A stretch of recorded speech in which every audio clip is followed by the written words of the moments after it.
আসসালামু আলাইকুম সবাইকে। আজ আমি বানিয়ে দেখাচ্ছি একদম স্পঞ্জি পারফেক্ট রসগোল্লা। তার জন্য আমি 1 কিলো দুধ নিয়েছিলাম। 1 কিলো দুধটাকে আমি ভিনিগার দিয়ে ছানাটাকে করে নিয়েছি। তোমরা ছানাটাকে করে নিবে। আমি একটু কম টাইম লাগবে বলে ছানাটাকে আগে থেকে করে নিয়ে ভালো করে এর মধ্যে দিয়ে জল ঝরিয়ে নিয়েছি। তোমরা এটা না থাকলে, এরকম ছাঁকনি না থাকলে তোমরা সুতির কাপড় দিলে আরও ভালো হবে। আমি এটার মধ্যেই ছানাটা ভালো করে জল ঝরাতে দিয়েছিলাম, আর আমার জলটাও ঝরে গেছে আর ছানাটাও খুব সুন্দর হয়েছে। এবার এটা মথে নেওয়ার পালা। ছানাটা মথবের সময়, ছানাটা যখন মথবে তখন খুব আলতো হাতে ছানাটা কিন্তু মথতে হবে, কারণ ছানার মধ্যে যে একটা ঘি থাকে সেই ঘিটা যেন বেরিয়ে না যায়, সেই জন্য আমাদেরকে খুব খেয়াল রাখতে হবে। ছানাটা যখন আমরা এরকম করে মথবো তখন ছানাটা খুব আলতোভাবে আমাদেরকে ছানাটা মথতে হবে। এবার আমি ছানাটা ভালো করে মথে নেব। প্রথমে এগুলো একটু করে ভেঙে নিই। আর এখানে কিচ্ছু লাগবে না। পারফেক্ট স্পঞ্জ রসগোল্লা তৈরি করতে লাগলে পারফেক্ট ছানা দরকার, আর কিছু দরকার নেই। তাই আমি এবার ছানাটাকে ভালো করে মথে নেব। তারপরে এর মধ্যে ছোট ছোট রসগোল্লা আকারে শেপ দেব। আর চাটনিটা একটু পরে বানাচ্ছি, তোমাদেরকে চাটনিটা কী দিয়ে বানাচ্ছি সেটাও তোমাদেরকে দেখিয়ে দিচ্ছি। আর আমার ছানাটা খুব সুন্দর হয়েছে, দেখো খুব সুন্দর একটা ছানা হয়েছে। তোমরা ছানাটা টক দই দিয়েও কেটে নিতে পারো, আবার ভিনিগার আর ভিনিগারের সাথে একটু জল মিশিয়ে ছানাটাকে অল্প অল্প করে দিয়ে কেটে নেবে। আর ছানা কাটার সময় একসঙ্গে বেশি করে ভিনিগার ঢেলে দেবে না, তাহলে ছানাটা শক্ত হয়ে যেতে পারে। স্পঞ্জ রসগোল্লা তৈরি করার জন্য ছানাটা যেন পারফেক্ট হয়। আমি এখানে প্যাকেটের ফুল ফ্যাট মিল্ক নিয়েছি। তোমরা যদি গরুর দুধ নাও তাহলে আরও ভালো হবে।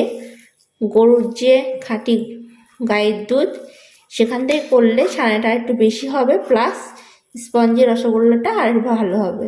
তাই ছানাটা এখন আলতো হাতে এরকম করে মথে নেব।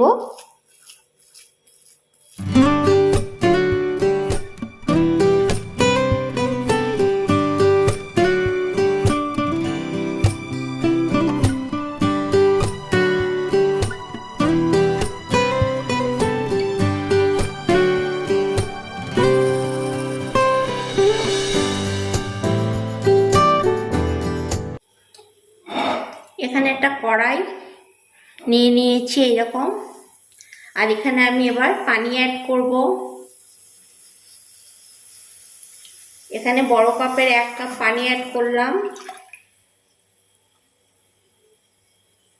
1 কাপ অ্যাড করব। আর আমি এইরকম সাইজের একটু কম 2 কাপ পানি অ্যাড করেছি। এবার আমি এতে চিনি দেব না, চিনির বদলে মিছরি দেব। মিছরি দিলে স্পঞ্জি রসগোল্লাটা খেতে খুবই টেস্টি হয় আর খাওয়াটাও খুবই হেলদি। আমি এই কাপেরই 1 কাপ মিছরি দিলাম। আমি এখানে চিনি অ্যাড করিনি, মিছরি দিলাম, কারণ মিছরি দিলে স্পঞ্জি রসগোল্লাটা খেতে দারুণ টেস্টি লাগে। আর এখানে সুগারের পেশেন্টও খেতে পারবে, কারণ এটা দুলালে তাল মিছরি খাওয়া ভালো। আর আমি এখানে চিনি অ্যাভয়েড করেছি। তোমরা যদি পারো চিনি দিতে পারো, কিন্তু আমি এখানে তাল মিছরি অ্যাড করেছি। চলো এই চাটনিটা ফুটুক। এটা গলে গেলে তারপরে এর মধ্যে আমি ছানাটা আমার হয়ে গেছে, রসগোল্লা তোগুলো তোমাদেরকে শেপ দিয়ে বানিয়ে দেখাচ্ছি। ছানাটা আমার ভালোভাবে মথা হয়ে গেছে। এবার আমি গোল গোল মিষ্টির আকারে এটা শেপ দেব। আমি এরকম করে করছি, খুব আলতো হাতে এটা গোল করবে।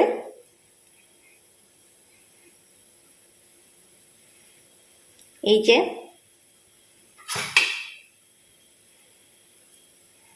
আবার একটা বানিয়ে দেখাচ্ছি।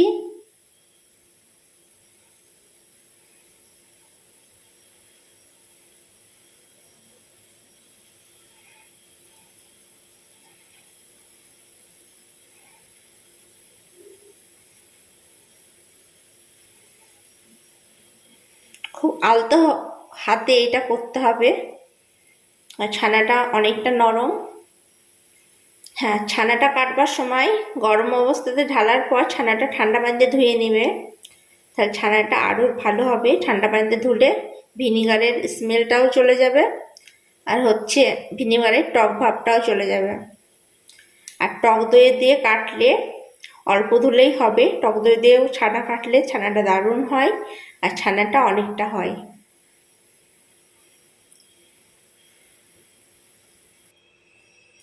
রসগোল্লাগুলো বানিয়ে নিয়েছি, এখানে আমার 14 পিস রসগোল্লা হয়েছে। এবার চলো, রসটা ফুটছে, এবার রসটা একটা লো ফ্লেমে করে তারপরে রসগোল্লাগুলো ওর মধ্যে দিয়ে দেব। চলো তাহলে। এখানে আমি দুটো ছোট এলাচ নিয়ে নিয়েছি, এর মধ্যে দিয়ে দেব। আর আমার দেখো রসের কালারটা এরকম হয়েছে, কারণ তাল মিশ্রি দেওয়ার কারণে কালারটা এরকম হয়ে গেছে। এতে ভয় পাবার কোনো দরকার নেই, কারণ কালারটা এরকমই হবে, তাল মিষ্টির কালারটা। বাট আস্তে আস্তে আমি রসগোল্লাগুলো এর মধ্যে দিয়ে দেবো। বিসমিল্লাহ।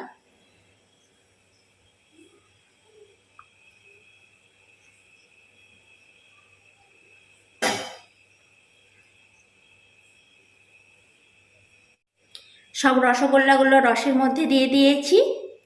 এবার এটা একটু পর ঢাকনা দিয়ে এখানে প্রায় 40 মিনিট মতো হতে দেব। তারপরে ফিরে আসছি তোমাদের সাথে যে রসগোল্লাগুলো কীরকম হলো। তার আগে আমি বলে দিই, আমার রেসিপিগুলো ভালো লেগে থাকলে চ্যানেলটা সাবস্ক্রাইব করে রাখবে, পাশে থাকবে, আর পাশে থাকলে আমার মনটাও ভালো থাকবে। প্রায় 30 মিনিট পর এলাম। এবার মিষ্টিগুলো দেখি কত সুন্দর হয়েছে। বাও, মিষ্টিগুলো একদম পারফেক্ট আর ফুলে টইটুম্বুর হয়ে গেছে। আর কালারটা দেখে লাগছে কীরকম বলো তো? কালারটা দেখে লাগছে ঠিক এটা খেজুরের গুড়ের রসগোল্লা। এটা তাল মিছরির জন্য কালারটা এরকম হয়েছে, বাট রসগোল্লাগুলো কিন্তু দারুণ হয়েছে। একটাও রসগোল্লা ভাঙেনি, পিওর ছানার, তোমরা দেখে নিলে। আর এটা, হ্যাঁ, এটা আমি মাঝে মধ্যে এপিট ওপিট করে হালকা এরকম চামচ দিয়ে উল্টে নিয়েছিলাম, খুব আলতোভাবে। প্রথমে উল্টালে হবে না, একটু প্রথমে। আর এটা কিন্তু আমি পুরোটাই একদম লো ফ্লেমে করেছি, কারণ পিওর ছানার মিষ্টি করতে গেলে একটা ভয় থেকে যায় যে ছানাটা ভেঙে যাবে কি না। সেই জন্য এটা একটা টিপস বলে রাখি, একদম লো ফ্লেমে ঢাকনা দিয়ে এটা করবে, তাহলে একদম ভাঙবে না, আর মিষ্টিটা পারফেক্ট হবে, আর খেতে দারুণ হবে। বাজার থেকে তোমরা কিনে খাবেই না।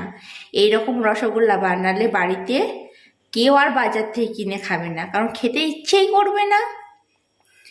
তাই দেখো আমার রসগোল্লাগুলো কিন্তু দারুণ হয়েছে। তারপরে তোমাদেরকে এটা আমি একটু পর সার্ভ করে দেখাচ্ছি, আর এটা কেটেও দেখাবো কত সুন্দর স্পঞ্জি হয়েছে। আর এটার কালার দেখে কীরকম লাগছে তোমরা কমেন্ট করে বলবে, আর রসগোল্লাগুলো কত সুন্দর হয়েছে। চলো তাহলে একটু ঠান্ডা হয়ে যাক।